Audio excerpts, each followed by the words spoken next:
তো hello guys, welcome to my channel Han Manha explain. আজকে আমি এক্সপ্লেন করব একটি নতুন মানহা যার নাম I am the descendant of the divine dragon.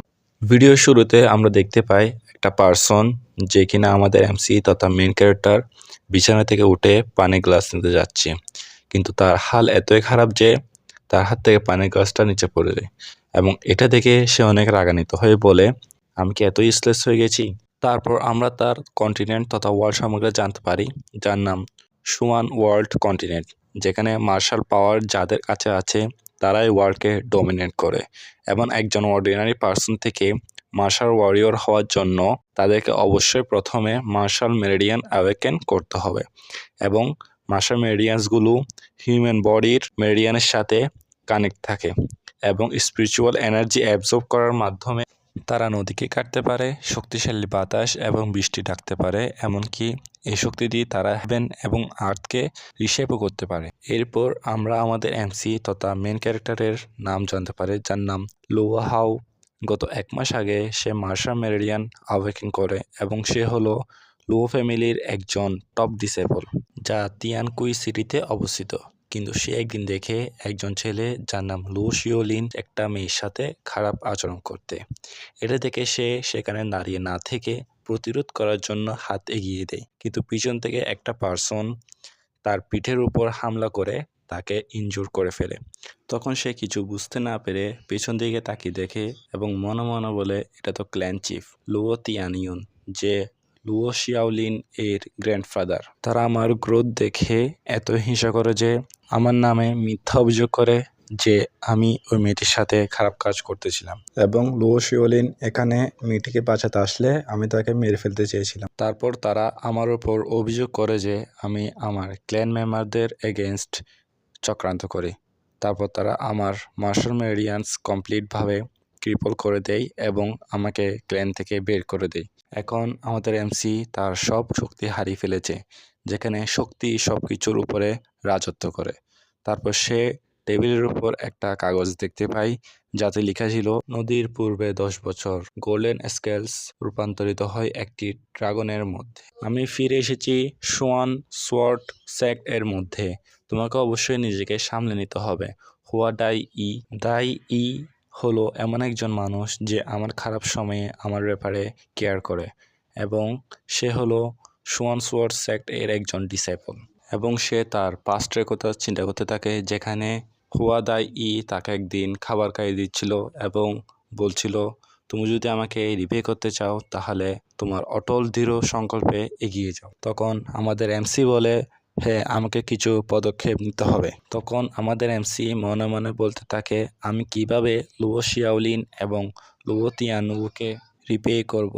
মানে এখানে আমাদের এমসি বোঝাতে চেয়েছে যে ওই দুজনকে কিভাবে শিক্ষা দিবে। তারপর আমরা তার পরের শ্রেণী দেখতে পাই, আমাদের এমসি তিয়ানকুই সিটি এর ওয়েপন শপে এসেছে এবং মনে মনে বলে তার ক্ল্যান তাকে শত্রুর মতো দেখে। এখন আমাকে নিজের সেফটির জন্য তাড়াতাড়ি তিয়ানকুই সিটি থেকে বের হতে হবে এবং আরও বলে, যাই হোক, যখন থেকে তারা আমাকে ক্ল্যান থেকে বহিষ্কৃত করা হলো তখন থেকে একটা সেলফ ডিফেন্স শট অনেক দামি হয়ে গেছে। একটা ডিফেন্সিভ ওয়েপন ছাড়া সিটি থেকে বের হলে অনেক বিপজ্জনক হবে। তখন সে দোকানের মালিককে বলে, বস, আপনার কাছে কি এর থেকেও সস্তা কিছু আছে? তখন কে যেন বলে, হ্যাঁ, এটি কি লুও হাউ না, আমাদের তিয়ানকুই সিটির সবচেয়ে ফেমাস ব্যক্তি? তখন আমরা একজন পার্সনকে দেখতে পাই যার সাথে 2জন বডিগার্ড আছে এবং সে বলে, 1 মাস ধরে আমি ভেবেছিলাম তুমি মারা গেছো। তখন আমাদের এমসি ভয় পেয়ে মনে মনে বলে, এটি লুও শিওলিন। তখন লুও শিওলিন তার বডিগার্ডদের অর্ডার দেয় আমাদের এমসিকে ক্যাপচার করতে এবং তারা 2জন এসে আমাদের এমসিকে ক্যাপচার করে ফেলে। তারপর লুও শিয়াওলিন বলে, লুও হাউ, তুমি শুধু আমাকে মিথ্যা অভিযোগই করনি, বরং তুমি আমার মতো একজন ক্ল্যানম্যানকে মারার চেষ্টা করেছো। এবং সে আমাদের এমসির মুখে ধরে বলে, আমি চাই যে তুমি আমার সামনে মাথা নত করো এবং নিজের জন্য ক্ষমা প্রার্থনা করো, নাহলে আমি তোমাকে মেরে ফেলবো। তখন আমাদের লুও হাউ হেসে বলে, আমাকে জোর করে মাথা নত করানো একটি ভিত্তিহীন অভিযোগ, বরং যদি আকাশ ভেঙে পড়ে তাহলেও আমি তোমার সামনে মাথা নত করব না। তখন লুও শিয়াওলিন তাকে অনেক মারতে থাকে এবং বলে যদি তুমি আমার কথা না মানো তাহলে মরো। তখন আমাদের এমসি মার খেতে খেতে মনে চিন্তা করে লো শিওলিন হলো কিউআই কন্ডেনশন এর দ্বিতীয় লেভেলে। এখন আমার পাওয়ার তার সাথে কোনো মিল নেই, আমি তাকে একটু রিসিস্ট করতে পারছি না। তখন লো শিওলিন একটা ডেভিল হাসি দেয় এবং অনেক মারাত্মকভাবে আমাদের এমসির উপর আঘাত করে, বলে প্রথমে তোমার লোয়ার বডি ডিসেবল করে দিব, এবং সে আমাদের এমসি এর মেরুদণ্ড ভেঙে দেয়। আমাদের এমসি প্রচণ্ড ব্যথায় বলে আমি কি এখন মরতে যাচ্ছি। তখনই ডিং করে একটা আলো দেখি এবং একটা বিশাল ডিভাইন ড্রাগন গর্জন করছে, এবং আমাদের এমসি মনে মনে চিন্তা করতে থাকে আমার ক্ষত তো খুবই তাড়াতাড়ি হিল হচ্ছে।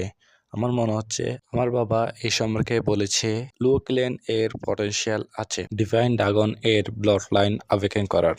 এরকম আওয়েকেন করা এটা অনেক ভাগ্যের ব্যাপার। তখন আমরা আমাদের এমসি এর সামনে একটা বিশাল ড্রাগন দেখতে পাই, এবং আমাদের এমসি এখনো মনে মনে বলতে থাকে ডিভাইন ড্রাগন এর ব্লাড লাইন হলো একটি স্পেশাল পাওয়ার যেটা অন্যান্য মার্শাল পাওয়ারকে সাপ্রেস করতে পারে, এবং এই ব্লাড লাইন আওয়েকেন করার কন্ডিশন এখনও অজানা। কিন্তু এই ডিভাইন ড্রাগন এর বিশাল পাওয়ার একজন ওয়ারিয়র এর শক্তিকে তার চূড়ান্ত শিখরে পৌঁছাতে পারে। তাহলে কি আমি ডিভাইন ড্রাগন এর ব্লাড লাইন আওয়েকেন করলাম? তখন আমরা লোয়া শিওলিংকে দেখতে পাই যে কিনা এখনো আমাদের এমসিকে লাথি মারছে এবং বলে এই নে লাথি, আমি তোকে মেরে ফেলবো। কিন্তু তার লাথি আমাদের এমসি ডজ করে ফেলে এবং তার কোমর থেকে শর্ট নিয়ে ফেলে লোয়া শিওলিন এর উপর একটি মারাত্মক স্ল্যাশ করে এবং হেসে হেসে বলে আমি তোমাকে এর থেকেও ভালো মৃত্যুর স্বাদ অনুভব করাবো। এবং এই ক্লাইম্যাক্স এর সাথে আমাদের পার্ট 1 এখানেই শেষ হয়ে যায়। সবাই কমেন্টে বলে যাও এই মানহাটা তোমাদের কেমন লেগেছে, আর ভালো লাগলে লাইক এবং সাবস্ক্রাইব করে দিও। ধন্যবাদ।